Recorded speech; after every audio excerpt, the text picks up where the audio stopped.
About a decade ago in college football, we saw a phenomenon known as opting out of bowl games. Granted, it had its reasons, but that was the first version of quitting in college football. But as time has gone on, we are now starting to see players quit midway through the season. They call it redshirting and entering the transfer portal, but what it is quitting on the team.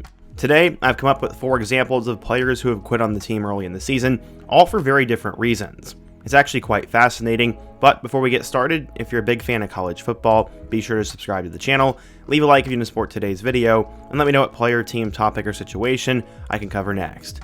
Now let's go ahead and get started and talk about some players who quit on the team mid-season.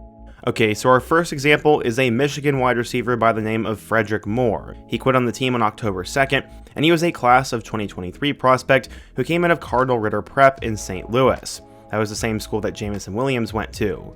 While he was there, he played both receiver and corner and caught 41 passes for 1,000 yards and 12 touchdowns, and then as a senior, he caught 67 passes for 1,500 yards and 24 touchdowns. According to 24/7 Sports, Moore was a 3-star recruit, the number 72 wide receiver, and the 512th best player in the class of 2023. So far throughout his career, Frederick Moore has not done much, as he played very sparingly through his first 2 years in Ann Arbor. He ended up finishing 4th on the team in 2024, catching 11 passes for 128 yards. He had his first career touchdown against Alabama in their bowl game, and that was his most notable moment. Going into the spring window, many expected Frederick to be a bigger name, and pairing alongside Indiana transfer Donaven McCulley, those two were supposed to be the main targets. McCulley said, quote, "Frederick Moore is doing a great job. I like how he brings a lot of energy, and if I'm down or maybe drop a pass, I know Fred is going to make a big play." However, it was a big surprise, as Channing Goodwin would beat him coming out of fall camp, and Moore became a rotational piece. He didn't get a chance to play much, and in early October, Michigan lost a player to catch passes from Bryce Underwood, as Frederick Moore would opt out of the rest of the season and enter the transfer portal. They had been looking for someone to step up in their receiver room, as they were tied for second in terms of drops in the Big Ten with 11, and the receiver room was just honestly not all that great. In total, he apparently lined up for 18 wide receiver snaps according to PFF, and 45 snaps on special teams. He'd end up playing in 4 games and registered 1 tackle on special teams, but had no catches as a wide receiver in 2025. What's really interesting is it seems that this is a trend, as Donaven McCulley, the guy who I talked about who's now a receiver for Michigan, actually opted out of the IU season at that time last year after falling behind on the depth chart, so now Frederick Moore took his spot, and after appearing in only 4 games, he will now redshirt, and he has 2 years left to play, and I assume he'll probably go back down to the group of 5 level at this point. Okay, so our second example is a player by the name of Dylan Edwards. He's definitely one of the more interesting stories in the last few years in college football, as apparently he had a long history with Coach Prime, going back to his childhood days in Texas. He ended up playing for Sanders' youth football organization, and that would come full circle, as Edwards would eventually play at Colorado. He said, quote, "I've known Coach Prime since I was 4 years old. He was actually my coach with my dad when I was younger, and we were like family. I'm coming to make big plays and be the best all-purpose player in the country." But that is not the end of the story. At first, he actually committed to Kansas State, as coming out of Derby High School in Kansas, Edwards had rushed for 1,900 yards and 32 touchdowns. Additionally, he was one of the fastest players in the country, running a 4.3 40-yard dash. He also was the 2021 Gatorade Player of the Year in the state of Kansas, finishing with 3,200 yards and 40 touchdowns altogether. That wasn't the end of his recruiting saga, as he would eventually flip to Notre Dame, but then decommitted again, and then would decide to go to Colorado to follow Coach Prime, who had just been hired there. According to 24/7 Sports, Edwards was a 4-star recruit, the number 12 running back, and the 224th best player in the class of 2023. He ended up looking like a star in his first game at Colorado, as he had 6 carries for 24 yards and a touchdown, but also had 5 catches for 135 yards and 3 touchdowns. In total, he had 11 touches, 159 yards, and 4 touchdowns. You know, that's pretty crazy. Unfortunately, that would be the peak of his freshman year, as Edwards would not have a game like that the rest of the season, but in total, he ran the ball 76 times for 321 yards and 1 touchdown. He also caught 36 passes for 299 yards and 4 scores, and after just 1 season in Boulder, he would decide to enter the 2024 transfer portal and would go back home to Kansas State. That's where he originally committed, and where his dad Leon Edwards once played running back. Last year, he ended up being the backup to DJ Giddens and was actually a really solid backup. Ran the ball 74 times for 546 yards and 5 touchdowns, while catching 19 passes for 133 yards and 2 touchdowns. His best game by far came in their bowl game against Rutgers, as in the Rate Bowl, he ran the ball 18 times for 196 yards and 2 scores. He also had a touchdown catch. That's why going into 2025, with DJ Giddens now on the Indianapolis Colts, many thought that he was going to be a superstar.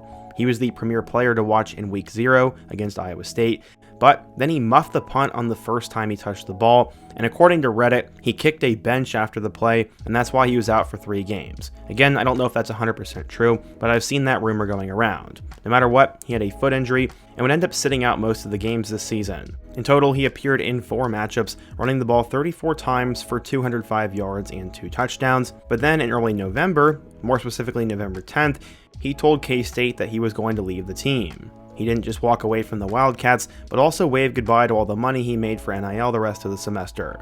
K-State's AD says any student athlete who voluntarily chooses to leave his team also leaves his money. He apparently had some video advertisements where he was driving a Ford Mustang, a Porsche, and a BMW, and he now had to return those vehicles. In 2 years at K-State, Edwards ran for 751 yards and 7 touchdowns, but his junior year was plagued by injuries and drama.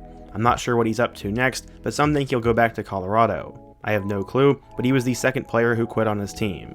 The third example is sort of a sad case, and it's Mai Hughes at Oregon. I've talked about him a couple times on the channel now, but going back to his time in high school, Hughes ran for over 2,700 yards and 29 touchdowns.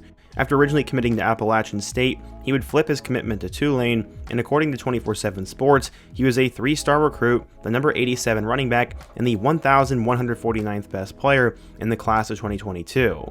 What's also interesting is that Hughes has a half-brother named Naeem Oford, and he became a 5-star corner in the class of 2025 and arrived at Oregon.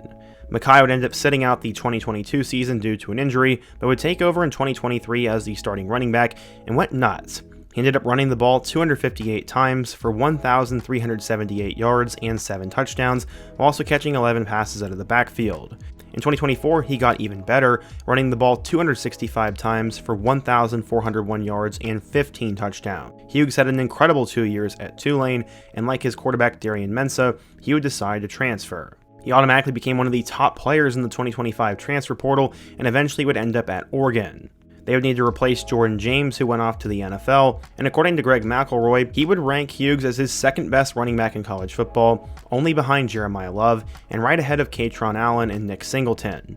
Yeah, that one didn't age well. Ultimately, on October 1st, it would be announced that he'd redshirt the rest of the 2025 season, as Dan Lanning ended up telling the press that.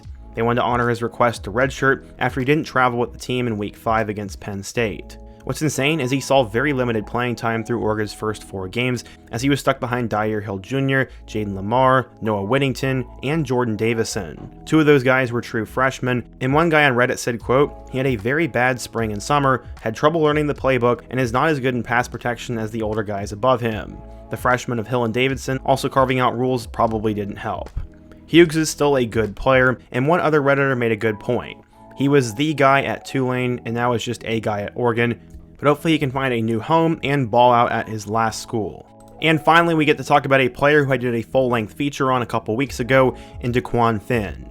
Coming out of MLK High School in Detroit, Finn was the guy before Dante Moore and put up ridiculous numbers in high school. But sadly, he was only listed as a 3-star recruit and would have to go over to Toledo. He took over as a starter in 2021, throwing for 2,000 yards and 18 touchdowns before building upon that the next 2 years. He had 2,300 yards and 23 touchdowns in 2022, and then 2,700 yards and 22 touchdowns in 2023. He also had nearly 30 rushing scores while he was a Rocket, and went down as one of the best QBs in school history and in MAC history.